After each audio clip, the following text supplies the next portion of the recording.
Are you still wasting your time with foam rolling? In this video, I'm going to tell you exactly what the latest research tells us about what foam rolling does, what it doesn't do, and hopefully help you spend more time in the gym on the things that matter to get the results that you want.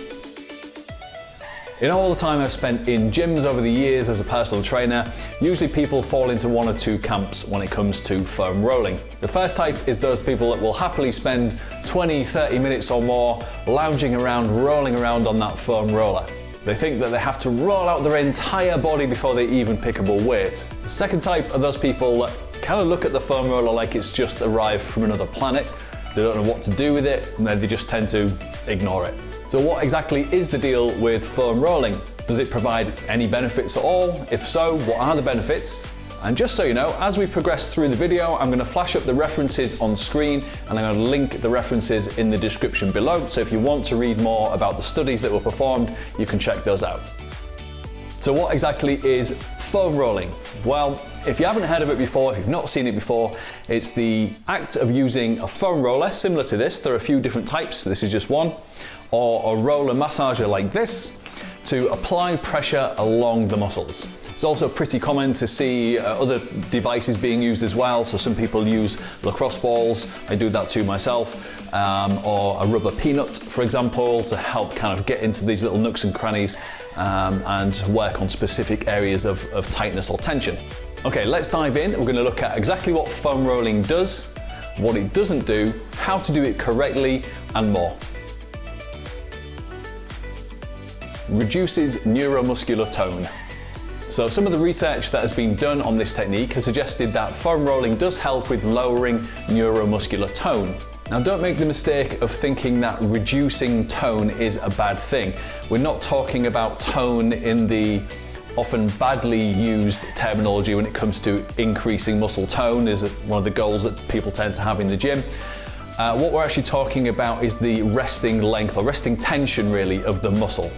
Quite often when we do have too much resting tension, this can lead to pain and ultimately dysfunction or altered movement patterns. So reducing muscular tone is actually a good thing. Improvements in joint range of motion. There have actually been quite a few studies done now on how foam rolling can affect joint range of motion and also muscular performance. In a narrative study that was done by Kalikman and David, it was suggested that researchers observed a significant increase in the joint range of motion after using SMFR technique and no decrease in muscle force or changes in performance after treatment with SMFR. As I said earlier, despite the terminology SMFR, which again I'll cover in a second, it does seem to suggest that foam rolling does definitely have an increase, a significant increase as they put it, in joint range of motion. And significantly also, it doesn't affect force output or performance. So what that tells us is this is a safe process to go through before training or before an athletic event, for example.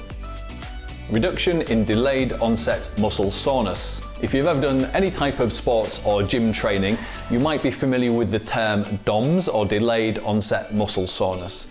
That's that feeling, that sore feeling you get in the muscles after you've worked out. Once again, there are a number of studies that have indicated that foam rolling can help reduce the delayed onset muscle soreness that we feel post-workout. Findings of the present study were that foam rolling was beneficial in attenuating muscle soreness while improving vertical jump height, muscle activation, and passive and dynamic range of motion in comparison with control.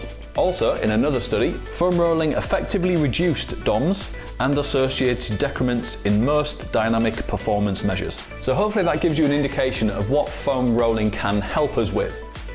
Now, it should be said that in order for us to get the maximum benefits out of foam rolling, so whether that's reducing neuromuscular tone, performance improvements, range of motion improvements, it definitely should be used as part or in conjunction with other modalities. So for example, if we're looking to increase or improve our long-term flexibility and mobility, then foam rolling should be used in conjunction with other modalities such as stretching, strengthening exercises, and so on. I do talk a bit more about this in one of my other videos, which is the perfect pre-workout routine, and I'll link that in the description below. So we can infer then that foam rolling can have a long-term and positive effect on improving muscle imbalances, movement capabilities, sporting performance, and even perhaps pain when used in conjunction with other modalities. What foam rolling doesn't do. Over the years, there has been a lot of research done on foam rolling, and obviously because of that, we've built up our knowledge base in what foam rolling can and cannot do.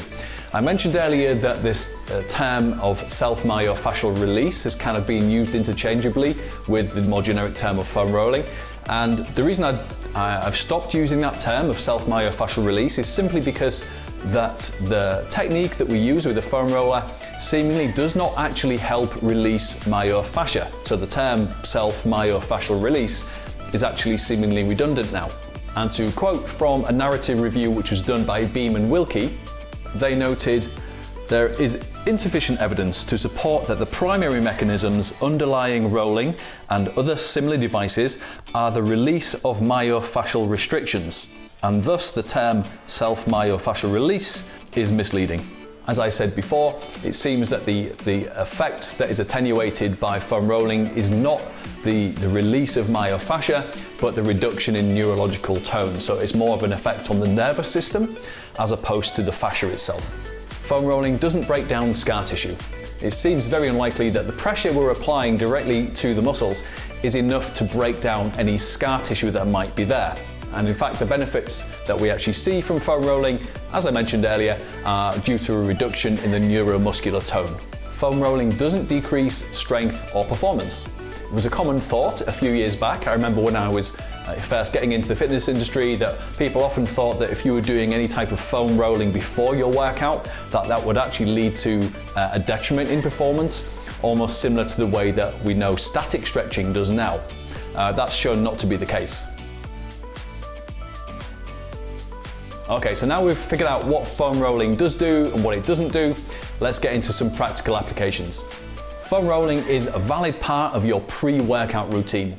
Again, I go into more specifics in terms of the perfect pre-workout routine in my other video that I'll link here. Foam rolling is not an essential part of your warm-up routine for those people with good mobility that don't have any mobility restrictions. It's not essential to spend 20 minutes on the foam roller. It's perfectly acceptable to spend 2 to 4 minutes maximum on the foam roller, working specifically in targeted areas with which you have some restriction and the areas which you're actually training that day. Foam rolling shouldn't be super painful.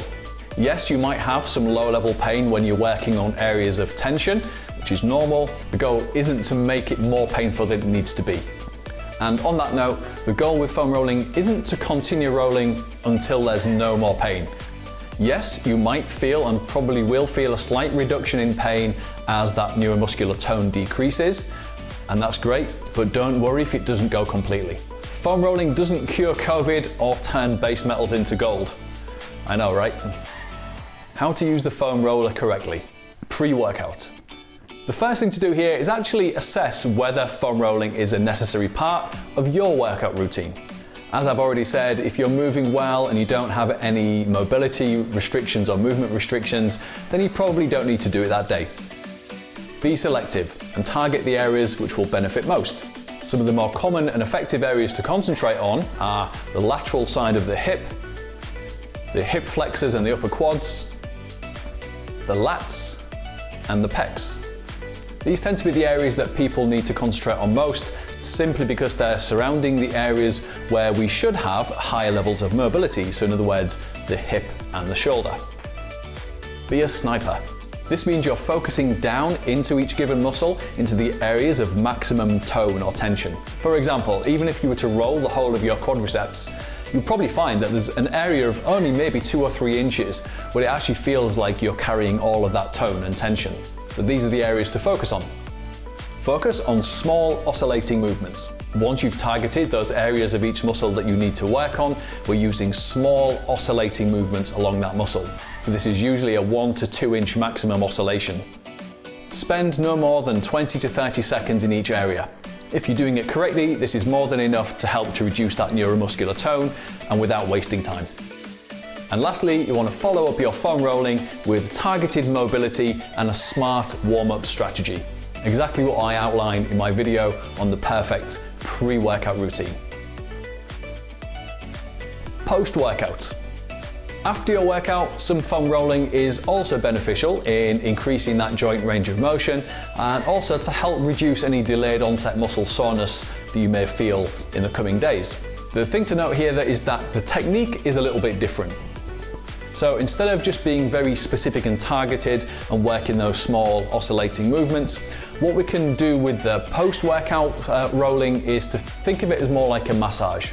So we can use a slightly more general, slightly longer strokes on that foam roller and working in areas that we worked out on that specific session. And if you want to see the rest of my perfect post-workout routine, you can see that video here. And lastly, don't forget to leave your comments below. Let me know what you think of the video. Let me know if you've got any questions, if I can help you in any way. I'd be glad to do that. And if you'd like to subscribe to the channel, that'd be awesome. That'll really help me to grow my channel so I can keep producing more videos like this. All right, that's all from me. Stay well, stay healthy, and I'll see you in the next one.